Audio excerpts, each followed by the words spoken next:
चलिए जानते हैं आज की देश और दुनिया की सिलेक्टेड काम की और महत्वपूर्ण 50 बड़ी खबरों को सिर्फ 10 मिनट में। पर अभी तक आपने इस वीडियो को लाइक नहीं किया तो लाइक कर दीजिए। तो चलिए वीडियो स्टार्ट करते हैं। बूस्टर डोज के लिए अलग से रजिस्ट्रेशन की जरूरत नहीं, दोनों डोज लेने वाले लोगों को सीधा मिलेगा अपॉइंटमेंट।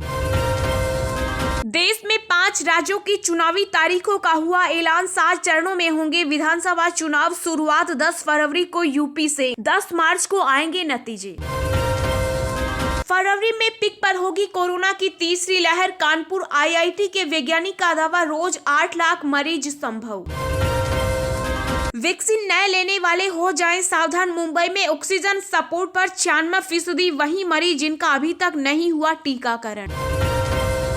गणतंत्र दिवस और विधानसभा चुनाव के दौरान आतंकी कर सकते हैं हमला, सुरक्षा एजेंसियों ने जारी किया अलर्ट। पंजाब के सीएम चरणजीत सिंह चन्नी ने फिर कहा, पीएम मोदी की जान को नहीं था कोई खतरा, बीजेपी फैला रही अफवाह। अब 1 रुपया प्रति किलोमीटर में चलेगी आपकी गाड़ी, केंद्रीय परिवहन मंत्री नितिन गडकरी ने दिए संकेत। कोरोना के नए वेरिएंट पर सवार होकर आई तीसरी लहर, सभी राज्यों में ओमिक्रॉन की दस्तक। कोरोना के बढ़ते खतरे के मद्देनजर गुजरात में नई गाइडलाइंस जारी, कई पाबंदियां हुई लागू। अखिलेश यादव की घोषणा, सपा की सरकार बनने पर छात्रों को लैपटॉप देने के साथ ही पढ़ने के लिए भेजेंगे विदेश। उत्तराखंड में 12वीं तक के सभी स्कूल 16 जनवरी तक हुए बंद, ऑनलाइन क्लासेस रहेंगी जारी। देश में बेकाबू हुई कोरोना की रफ्तार, बीते 24 घंटों में 1,41,000 से ज्यादा नए केस आए सामने। योगी सरकार ने बजाज हिंदुस्तान को 1,000 करोड़ रुपए की दी मंजूरी, किसानों को मिलेगी गन्ने की बकाया राशि। चुनाव आयोग का बड़ा ऐलान, अब घर बैठे ऑनलाइन नामांकन भर सकेंगे प्रत्याशी, कोरोना के चलते उठाया गया जरूरी कदम। प्रियंका गांधी ने दलितों के जरिए योगी सरकार पर साधा निशाना, बोली सरकार में दलितों का शोषण करने वालों को मिलता है मेडल। कांग्रेस नेता राहुल गांधी का बड़ा बयान, कहा भाजपा ने लगा रखी है नफरत की कई फैक्ट्री। यूपी में अब सरकारी कर्मचारियों और पेंशनरों का केसलेस होगा इलाज, इन सब का बनेगा स्टेट हेल्थ कार्ड। होंडा की कारों पर मिल रही 36,000 रुपए तक की छूट, सिर्फ 31 जनवरी तक है मौका। पीएम की सुरक्षा चूक मामले में आरोपितों से 200 रुपए जुर्माना लेगी पंजाब सरकार, दर्ज की एफआईआर। कोरोना मरीजों को अब वोट डालने के लिए पोलिंग बूथ पर जाने की जरूरत नहीं, चुनाव आयोग ने दी सुविधा।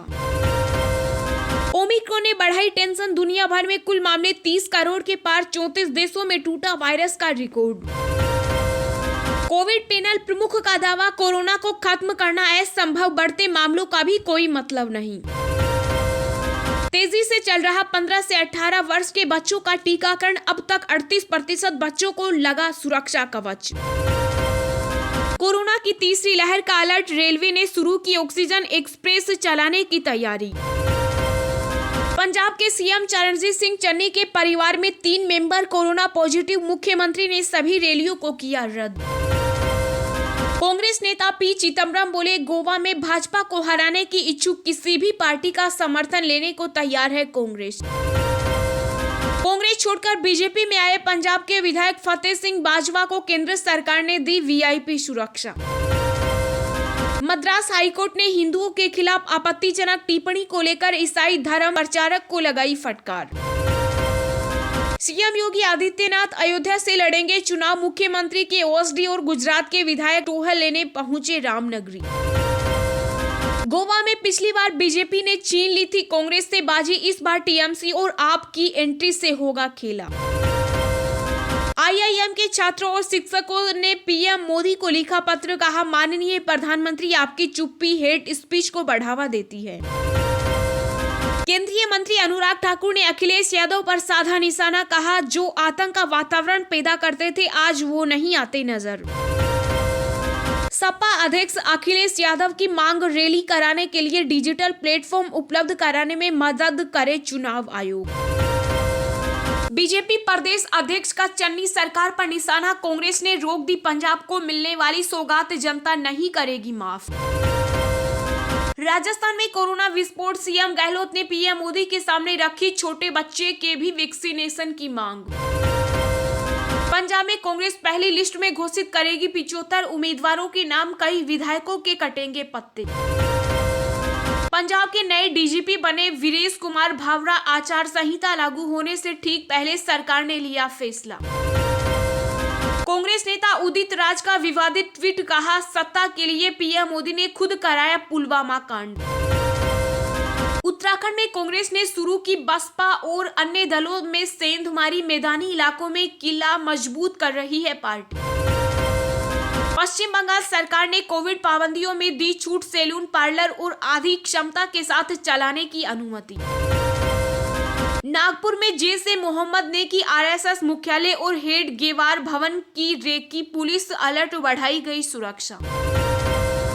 बीजेपी की सर्वजीत कौर बनी चंडीगढ़ नगर निगम की नई मेयर, 14 वोट के साथ हासिल की जीत, आपने लगाया पक्षपात का आरोप। मध्य प्रदेश के दमोह में शराब कारोबारी के घर आयकर का छापा, 9 करोड़ नगद के साथ 3 किलो सोने चांदी के गहने जब्त। बर्फबारी और बारिश ने बढ़ाई उत्तर भारत में ठंड, कई जगहों पर सड़कें हुई बंद। दिनेश कार्तिक के करियर पर लटकी तलवार, टीम इंडिया के बाद अब आईपीएल टीम ने भी दिखाया बाहर का रास्ता। जी हाँ दोस्तों, और भी बहुत बड़ी काम की खबरें निकल कर आ रही हैं, इसलिए वीडियो को लास्ट तक जरूर देखना। तो चलिए अब जानते हैं जो महत्वपूर्ण खबरें हैं उनको विस्तार से। पर इससे पहले अभी तक आपने इस वीडियो को लाइक नहीं किया तो लाइक कर दीजिए।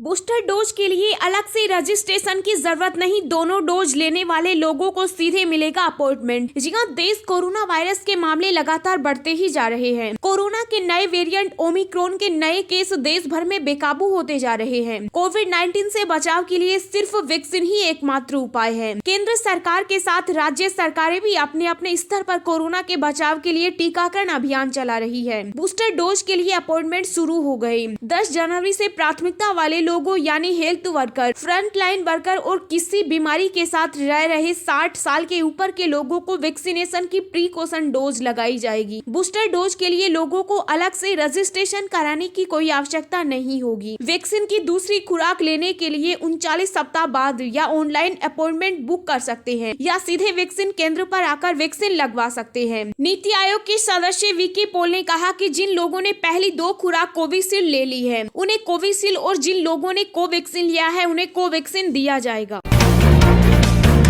देश में 5 राज्यों की चुनावी तारीखों का हुआ ऐलान, 7 चरणों में होंगे विधानसभा चुनाव। शुरुआत 10 फरवरी को, यूपी से 10 मार्च को आएंगे नतीजे। जिगन निर्वाचन आयोग ने 5 राज्यों में विधानसभा चुनाव की तारीखों की घोषणा की। मुख्य निर्वाचन आयुक्त सुशील चंद्र ने बताया कि उत्तराखंड, पंजाब, गोवा में 1 चरण में, जबकि मणिपुर में 2 और उत्तर प्रदेश में 7 चरण में मतदान होगा। मतदान की शुरुआत उत्तर प्रदेश में 10 फरवरी से होगी। मुख्य निर्वाचन आयुक्त ने कहा कि पंजाब, उत्तराखंड और गोवा में 14 फरवरी को 1 चरण में मतदान शुरू होगा, जबकि मणिपुर में 27 फरवरी और 3 मार्च को 2 चरणों में वोट डाले जाएंगे। सभी राज्यों के साथ 10 मार्च को मतगणना की जाएगी। निर्वाचन आयुक्त चंद्रा के एक प्रेस कॉन्फ्रेंस में कहा कि कोरोना के बढ़ते मामलों के चलते 15 जनवरी तक रोड यात्रा, पद यात्रा, बाइक और फिजिकल रैली पर पूरी तरह से प्रतिबंध होगा। इस दौरान कोई भी रैली नहीं हो सकेगी। पार्टियां डिजिटल और वर्चुअल तरीकों से प्रचार कर सकती हैं। वहीं डोर टू डोर कैंपेन के दौरान भी 5 लोगों की इजाजत दी जाएगी। 15 जनवरी के बाद कोरोना की स्थिति और दिशा निर्देशों के हिसाब से चुनाव आयोग आगे निर्देश देगा।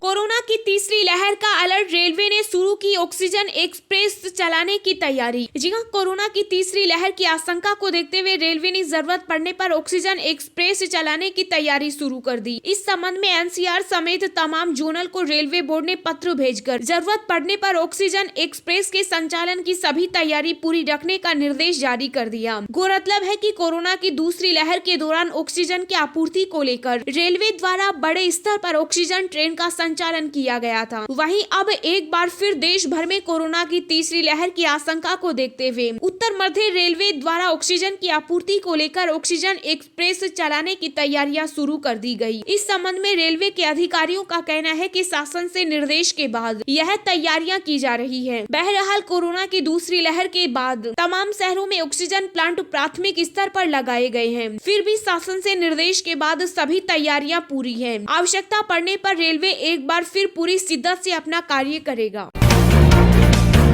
कोरोना के बढ़ते खतरे के मद्देनजर गुजरात में नई गाइडलाइंस जारी, ये पाबंदियां हुई लागू। जी हां, कोरोना महामारी की तीसरी लहर और ओमिक्रॉन वेरिएंट के खतरे को देखते हुए गुजरात सरकार ने उच्च अधिकारियों के साथ बैठक के बाद नई कोविड गाइडलाइन जारी की। इस गाइडलाइन के मुताबिक प्रदेश के 10 शहरों में रात 10 बजे से सुबह 6 बजे तक कर्फ्यू रहेगा। इसके अलावा कक्षा 1 से 9वीं तक की ऑफलाइन पढ़ाई 31 जनवरी तक बंद, सिर्फ ऑनलाइन होगी पढ़ाई। 75% क्षमता के साथ रेस्टोरेंट रात 10 बजे तक खुले रहेंगे। साथ ही होम डिलीवरी रात 11 बजे तक चलेगी। इसके अलावा शादियों और सामाजिक अवसरों पर 400 लोगों और अंतिम संस्कार में 100 लोगों को शामिल होने की अनुमति मिलेगी। दिन भर की ताजा खबरें सबसे पहले पाने के लिए चैनल को सब्सक्राइब करें और बेल आइकन को प्रेस करके ऑल को सेलेक्ट करें। कोरोना मरीजों को अब वोट डालने के लिए पोलिंग बूथ पर जाने की जरूरत नहीं, चुनाव आयोग ने दी ये सुविधा। जी हां, चुनाव आयोग ने 5 राज्यों में होने जा रहे विधानसभा चुनाव के लिए तारीखों की घोषणा कर दी। देश भर में इस समय कोरोना वायरस संक्रमण की तीसरी लहर चल रही है। ऐसे में चुनाव आयोग ने कोरोना वायरस संक्रमण से जूझ रहे लोगों के मतदान के लिए विशेष सुविधा की है। मुख्य चुनाव आयुक्त सुशील चंद्रा ने बताया कि 80 वर्ष से अधिक उम्र के वरिष्ठ नागरिक, दिव्यांग व्यक्ति और कोविड-19 पॉजिटिव व्यक्ति पोस्टल बैलेट से मतदान कर सकते हैं। सुशील चंद्रा ने कहा कि चुनाव आयोग की कोशिश रहेगी कि कोई भी मतदाता अपने मताधिकार का प्रयोग करने से न चूके। ऐसे में हर संभव प्रयास किए जा रहे हैं।